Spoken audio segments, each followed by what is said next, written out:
السلام علیکم ناظرین، میں ہوں آپ کی میزبان سیدہ مانور کاظمی۔ جب بھی تاریخ انسانی کے سب سے بڑے اور دلسوز واقعے یعنی معرکہ کربلا کا ذکر آتا ہے تو ہمارے ذہنوں میں ایک ہجری کا وہ تپتا ہوا میدان، نواسۂ رسول حضرت امام حسین علیہ السلام کی پیاس اور ان کے خانوادے کی لازوال قربانی کا منظر گم جاتا ہے۔ ہم سب جانتے ہیں کہ کربلا میں حق اور باطل کے درمیان ایک ایسی جنگ لڑی گئی جس نے کائنات کے اصولوں کو ہمیشہ کے لیے بدل کر رکھ دیا۔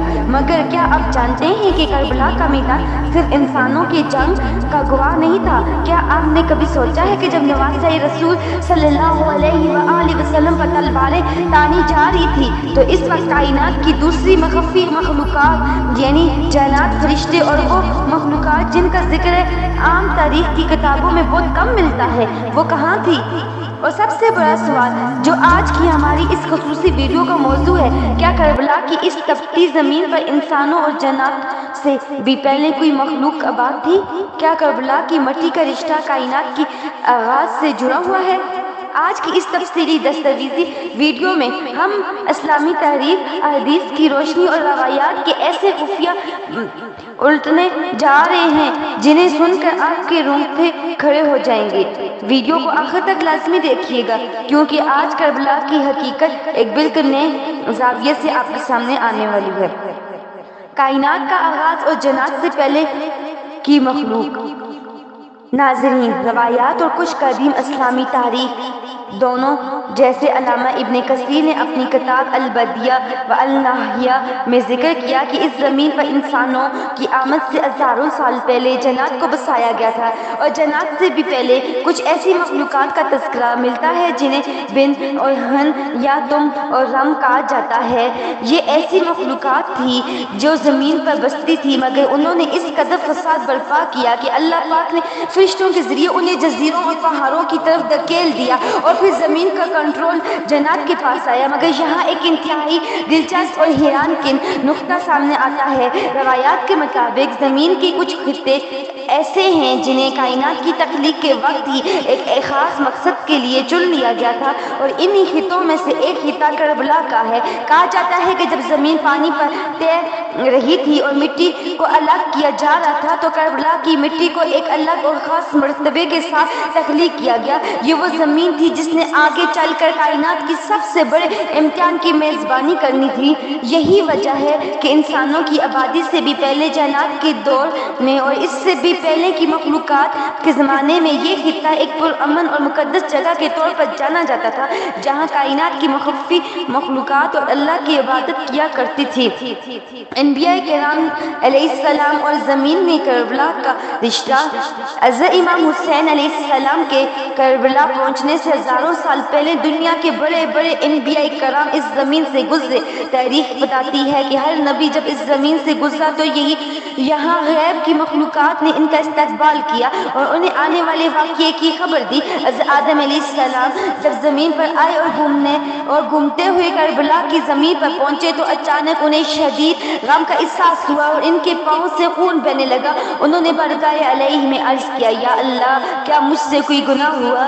تو وہی نازل ہوئی، اے آدم، اس زمین پر تمہارے آخرت لخت جگر اور نبی صلی اللہ علیہ وآلہ وسلم کے نواسے حسین علیہ السلام کو پیاسا شہید کیا جائے گا۔ یہ خون اس غم کی نشانی ہے۔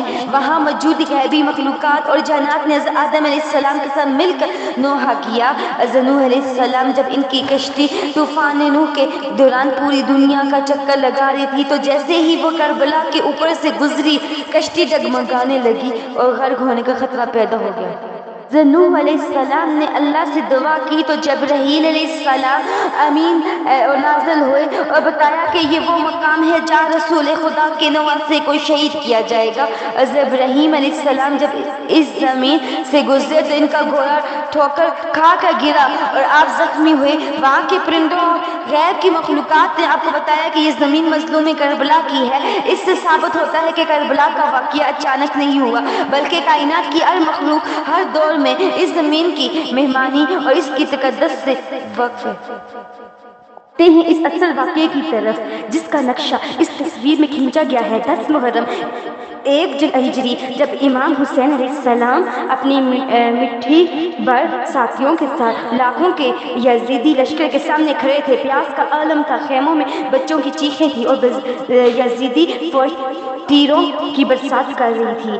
روایت میں آتا ہے کہ اس وقت صرف انسان ہی نہیں تڑپ رہے تھے بلکہ کائنات کے پردے چاک ہو رہے تھے۔ جنات کے بادشاہ جن کا نام روایات میں ظفر جن ملتا ہے، وہ اپنے لاکھوں جنات کے لشکر کے ساتھ کربلا کے میدان میں حاضر ہوئے۔ یہ جنات اتنی طاقت رکھتے تھے کہ وہ ایک پل میں یزیدی لشکر کو تہس نہس کر سکتے تھے۔ ظفر جن امام حسین علیہ السلام کی بارگاہ میں حاضر ہوئے، سر جھکایا اور عرض کیا، یا ابن رسول اللہ، ہم جنات کا لشکر آپ کی مدد کے لیے حاضر ہے۔ ہم ان دشمنوں کو نظر آئے بغیر چند سیکنڈز میں نابود کر سکتے ہیں، ہمیں حکم دیجیے۔ مگر کائنات کے اس عظیم ترین امام نے جو جواب دیا وہ قیامت تک کے لیے ایمان کی بنیاد ہے۔ امام حسین علیہ السلام نے فرمایا، اے ظفر، تمہارا لشکر تمہارا شکریہ، مگر یہ میرا اور میرے رب کا معاملہ ہے۔ میں جبر کی بنیاد پر یہ جنگ نہیں جیتنا چاہتا ہوں۔ میں دنیا کو یہ دکھانا چاہتا ہوں کہ حق کے لیے سب کچھ قربان کیسے کیا جاتا ہے۔ اگر میں چاہوں تو میرا ایک اشارے پر یہ زمین ان یزیدیوں کو نگل لے، مگر مجھے اپنے رب کی رضا پر راضی رہنا ہے۔ ظفر جن اور ان کا لشکر یہ جواب سن کر خون کے آنسو روتا ہوا وہاں سے رخصت ہوا۔ فرشتوں کا ہجوم اور کائنات کا سوگ۔ ناب ہی نہیں، روایات کے مطابق فرشتوں کے لشکر بھی امام حسین علیہ السلام کی اجازت کے منتظر تھے۔ حضرت جبرائیل علیہ السلام، حضرت میکائیل علیہ السلام اور ہزار فرشتے جو بدر کی جنگ میں مسلمانوں کی مدد کے لیے آئے تھے، وہ کربلا کی فضاؤں میں غم زدہ حالت میں موجود تھے۔ وہ امام حسین علیہ السلام کے گرد طواف کر رہے تھے، مگر امام نے انہیں بھی روک دیا۔ جب امام حسین علیہ السلام سجدے میں گئے اور آپ کا سر مبارک قلم کیا گیا تو تاریخ کہتی ہے کہ کائنات میں ایک زلزلہ آیا، آسمان کا رنگ سرخ ہو گیا، سورج کو گرہن لگ گئی اور زمین کے جس پتھر کو اٹھایا جاتا اس کے نیچے سے تازہ خون نکلتا تھا۔ یہ اس بات کا ثبوت تھا کہ زمین پر موجود ہر مخلوق، چاہے وہ جن ہوں، فرشتے ہوں یا وہ پرانی مخلوقات جو زمین کی تہوں میں آباد تھی، جب امام حسین علیہ السلام کی مظلومیت پر نوح کنا تھی۔